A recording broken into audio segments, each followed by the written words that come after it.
Well, welcome everybody. I'm Pastor Holman and welcome to our 10-minute table talk. Today I want to talk to you from the subject of who are you? In Proverbs chapter 23, verse number 7, it says, "For as a man thinks, so is he."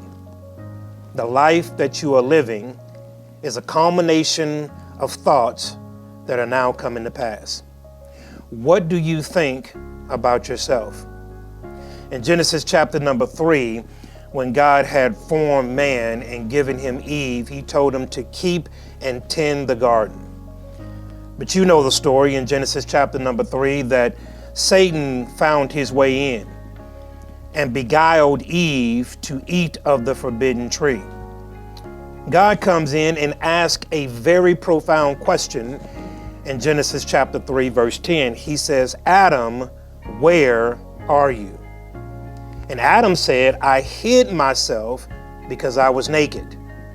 In Genesis chapter 3, verse number 11, here is what God said. "Who told you that?" And a lot of the things that we are experiencing in our lives is because of what somebody has said about us. Many of us have gravitated to the thoughts and the opinions that others have about who we are. But how do you view yourself? Do you view yourself as a conqueror or do you view yourself as a victim? How do you view yourself? Because if the scriptures are true that as a man thinks, so is he, what my thought life is what I will eventually become. In Romans chapter number 12, in verses 1 and 2, Paul says, "I beseech you, brothers, by the tender mercies of God, that you offer yourself a living sacrifice, holy and acceptable to him, which is your reasonable act of service or worship." And then he says, "Be not conformed to this world, but be ye transformed by the renewing of your mind." The Bible has a lot to say about the mind. The Bible says that out of the abundance of the heart, the mouth speaks. Not talking about the physical heart that pumps blood through your mind or through your body, but talking about the mind that controls the functions of your body. So he says, as a man thinks in his heart, so is he. He says that out of the abundance of the heart, the mouth speaks. James talks about that we can create life and death by the power of our tongue. Our words matter. What we think about ourselves matters. What we say about ourselves matters. What we allow to come through our eye gates matters. What we allow to enter our ear gates matters. We must control the environment so that we can control the thoughts. Because you know just as well as I do that when the thoughts tend to run wild, it's a hard task to corral them. And so he says that as a man thinks, so is he. Wherever you are right now is a result of the thoughts that it took to get you to that place. Dare to think differently. Everybody in your home, everybody in your family from generations and beyond could have been some particular way. And maybe that's all you've ever seen in your life. Maybe you've never seen success, so you've dared not thought about success. Maybe you've never seen anybody graduate college, so you've never thought about graduating college. Maybe you've always seen people struggle financially, so you've never thought about being financially secure. But your situations do not have to dictate your thoughts. It's a challenge that we are to think beyond or outside of our environments. And it's sometimes easier said than done. I do understand that if we're living in a world that says something every single day, it's hard to shift our attention. But God asked Adam in Genesis chapter number 3, who told you that? Who told you that you were a victim? Who told you that you couldn't do it? Who told you that you could not be successful? Who told you that you could not conquer the world? Who told you that you could not go after your dreams? Who told you that that mountain was too big to climb? Who told you that? Now, ultimately, you have to get to a place in your life to where you begin to bet on yourself, where you begin to believe what is inside of you. Whatever a man thinks in his heart, that also shall he become. When I begin to speak positive about my life, positive things begin to happen.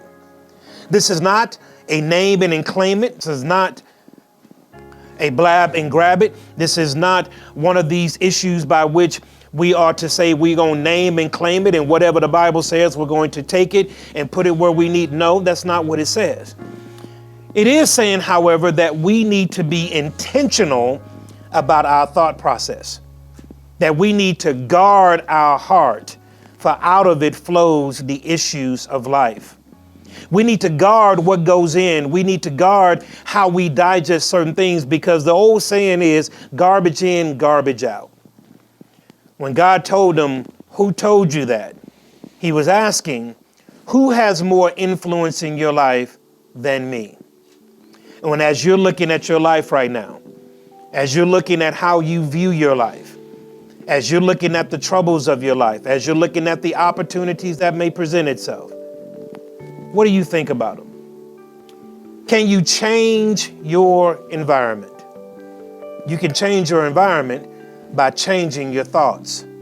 I know it may seem like a pie in the sky. I know it may seem unattainable. I know it may seem difficult. I know it may seem challenging. I know the world may seem to be against you, but that is when you must believe the deepest.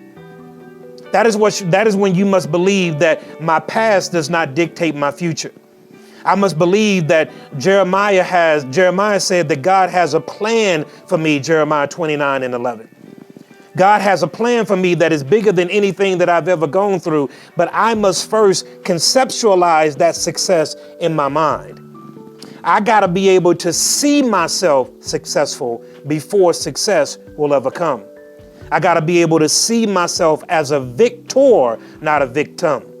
I got to be able to see myself as more than a conqueror, because the Bible is clear that if God be for you, it's more than the entire world against you. Paul says that nothing will separate us from the love of God.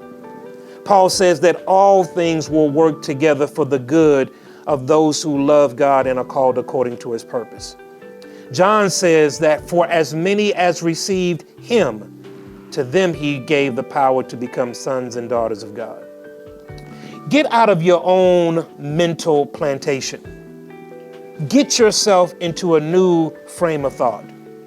Here's how you do it.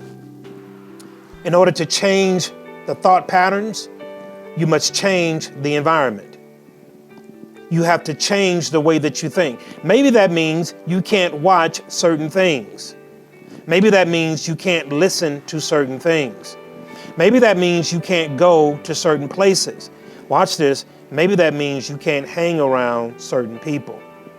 If you're going to change your thoughts, which will change your life, it's going to take a bold and decisive decision on your part. As a man thinks, so is he. And if God be for you, it's more than the entire world against you. I want you to stay strong, stay encouraged, stay focused. God has got your back. God bless you.